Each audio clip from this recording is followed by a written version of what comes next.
the IG of police invited us, the conveners of the peaceful assembly. We were excited to meet with him, to say yes, Mr. Babadi and Wade Williams, or no. Those are the two statements we are expecting. We cannot allow our personnel. Secondly, we cannot guarantee you. They are the security of the state. We are not. We just advocate. But we requested that, please, we want to come out peacefully and assemble and request from ECSL to publish the result on the website, 2023 result. That's one. It's not there. I can challenge anyone. Go to your phone, look at this website. You see 2007, 12, and 18 presidential, parliamentary, mayoral, chairman. You see. Go there. 2023, no result published on that website till date that I speak. And that was a promise by Mr. Kone in 2023, June, when he was announcing the election result. It's part of his, the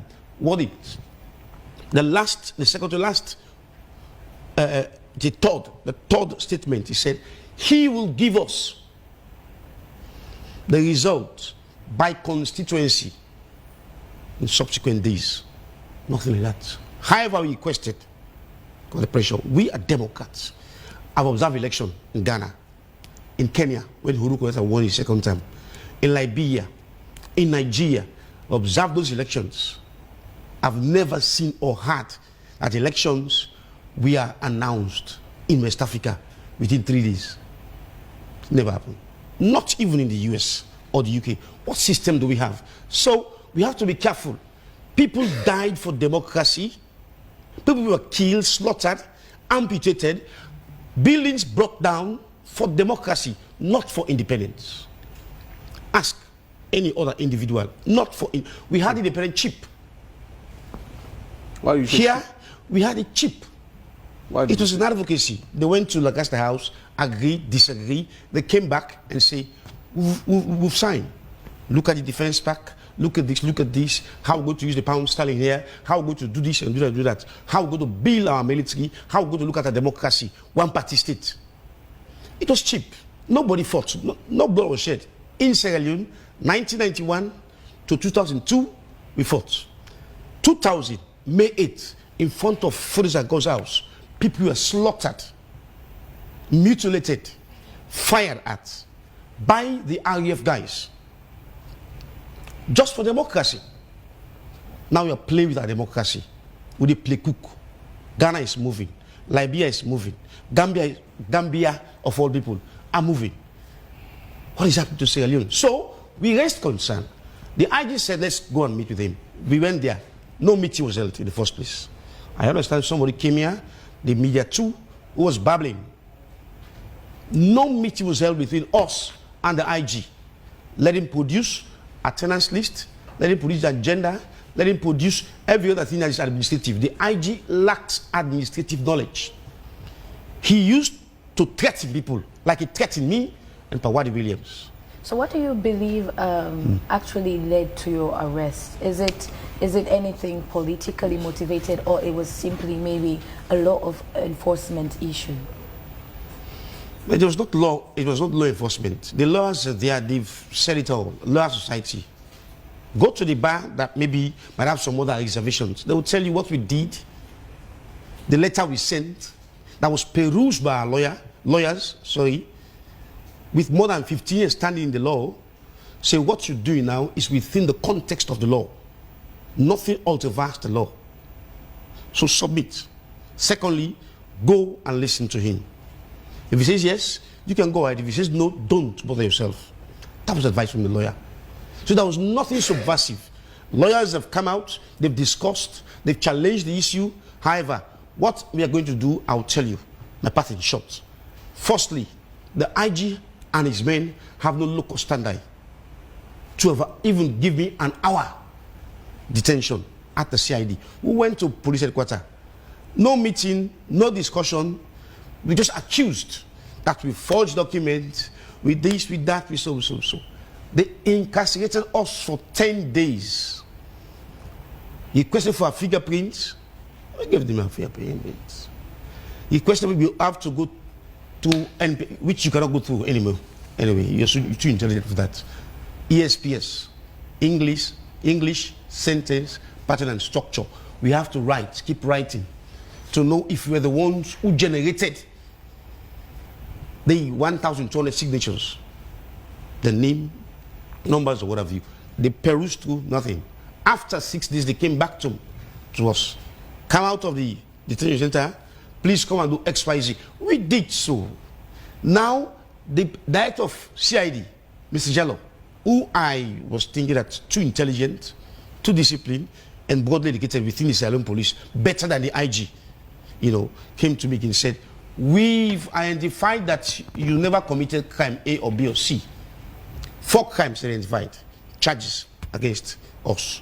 That we subversion, I don't know, so many, 4 of them, but subversion was one. And disturbing the festive. 3, the last one that they came with, they said, we've committed, changed. Now this is the crime charge they will be sent to court. They will send it to court. What is the crime? That we committed forgery. We forged documents. So this old man that was with me, who sat NPSC here at Trinity, left for the UK in boarding school, went to Cambridge University with this King Charles, went to Sussex University, met with him, so many of the people in the world, never forged his result to go to Cambridge University. I never forged results to go to Albert Academy, neither IPAM, nor University of London. Never in my life. Not the university in Amsterdam that I went to in 2009. Never in my life. You're now telling me that I forged a document on behalf of XYZ to commit. So we're asking the gentleman, but the old man was very, very fierce. Wadi Williams. Very, very fierce. Now, we asked them, what is forgery? Explain to us. By then, I never had access to internet or whatever. When I came out, I had to look on what is forgery. They failed. First instance. It means the police are not intelligent. They're not doing their job. They were asking for phone, asking for laptop, went to my office. That was a crime that they committed against me that I am not going to forgive them. And I'm going to sue them to court. They went to the office, downloaded the desktops, scattered the office, scattered documents. They said they have a warrant of arrest. Went with me. That was very, very embarrassing to my integrity and my image that I've built for over 15 years. Secondly, they went to my house, all the way to SS Camp, with not just them, with heavy rifles, OSD personnel, crowded around me, went to the house. People were asking, hey, why are you so peaceful? What's happened now? What's in the gun? I say, I'll get back to you. They waited. I spend more money on my books than clothes. I don't have enough clothes. I have enough books to read. I read 3 books a month. And I have to interpret them. Economic novels, etc., etc. So they scattered all my books, which was an affront to me and very dangerous to me because I have to read every day. I had to call my boys after I was released. We were released on bail. They said we should be in attendance at the CID. We went there. What next? 1 day, 2 days, making the 3rd day. Mr. Jallo said, we are under arrest. Again, for the 2nd time. What did because you do of committing forgery. But I had to tell them that I was born in Congo Market and I was raised there. So I'm a radical, minus the education that I have and I continue to have. And so it was a very radical approach. My lawyer was not informed. My wife was not informed. Babadi Williams is suffering from, 76 years of age. His medical doctor was never informed. His wife was never informed. What is this? What sort of advantage is this? How many people can come out like me and talk? This is the problem. They are clamping down on press freedom. That's why in our press release and our press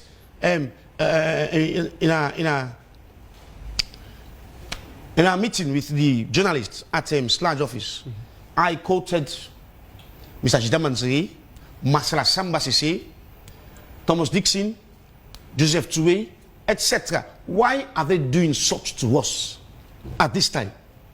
Tijan Kaba and Skoma left behind a very credible civil society and media. You cannot just touch the media practitioner like that. You should be afraid of them. But you are now clamping down on us. Babadi, for what reason? Are you saying that under the APC government, people were not being stifled or arrested in any way? This way, this manner, in this way, So and at this magnitude, under the worst ever. What is happening, we don't know. Why, we don't know. The problems surrounding it. Why do you have, for those ordinary letter requesting you to help us, to aid us to go out? You better say no to us. We are going to come back to the public, say, please, don't. Or we say, prepare yourself, we are going ahead. That was it all. But the IG of police, who seemed to be more of an SVP than a police officer, who seemed to be uneducated, that have inquired about him, who has gone through... You think he's uneducated? Yes, he's not educated at all. That's What's your proof to this? Yes, the man is not educated. Do you have any lacks education. In fact, I mean, these are the people who refer to as quacks, half-baked. Who? The IG of police. Inspector General. He's half-baked. Do you have any proof to this? He did O-level tries. Sat O-level tries. Does that mean he's uneducated? Yeah, that means he's a quack. President Bio has not chosen better IGs since he came. How many people do you know in Sierra Leone who failed the WASC? Yeah, I mean, not WASC. We're talking about O-levels in those days. I went through at age 16. So you're saying that that's a sign of... That's a sign of that's the reason why it's behaving like this. This gentleman, Moigwe, who was there with the PhD, a career doctor, the way he handled us in 2018 or 19, sorry. I mean, look at how Al-Shaq was behaving, a PhD holder. Look at the way Munu. Look at the way Achak Kamara on Pakaba Ananes behaved. Look at the way these IGs behaving. These guys are not composed at all. So President Bio should have a think. Relieve him and get somebody else. Right. That guy is, for me, it's an half-baked. He had a general degree at Injala, not a honors degree. He was never invited to the honors class at Injala. I'm saying this with facts and evidences. His peers in the police told me this because I had to do some thorough investigation. Who's this guy? Why did he treat us like this? You know me, you see me on TV. You know what I stand for. Why don't you say, Mr. Babadi, this is not possible? So these people were policemen who were telling you that their boss is quite uneducated? His peers. In the police? Of course, the investigation officers, that guy was called Musa, that's his name. That's another one. It's another story for a day. The police should ensure they encourage people, professionals, to come into the police. By the way, I see some of these IOs. Okay. This guy is educationally down.